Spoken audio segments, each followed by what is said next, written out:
célébrée rue Oudinot en présence du chef de l'État. Et puis la table ronde de Nainville-les-Roches sur l'avenir de la Nouvelle-Calédonie, un pari difficile tenté par le secrétaire d'État Georges Lemoine.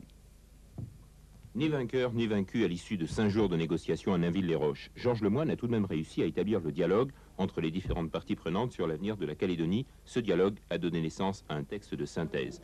Un document servant de préface pour l'élaboration d'un nouveau statut d'autonomie interne, il a la particularité d'être évolutif, autrement dit laisser ouverte la porte à toutes les options futures, y compris l'indépendance. Seule dissonance, les réserves émises par le RPCR sur la forme des options émises. L'objet positif, c'est la modération observée au sein de chacune des délégations pendant la négociation. Ainsi, l'affrontement tant redouté entre les communautés semble devoir être évité sur le terrain en Nouvelle-Calédonie, ce qui n'est pas le moindre des résultats pour Georges Lemoine. J'ai évoqué la mémoire des 4 derniers morts en Nouvelle-Calédonie, dont 2 gendarmes.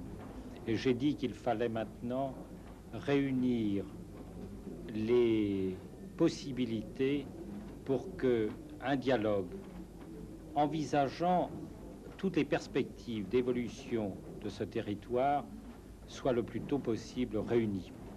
C'est une nécessité d'ordre politique, c'est aussi une nécessité d'ordre économique.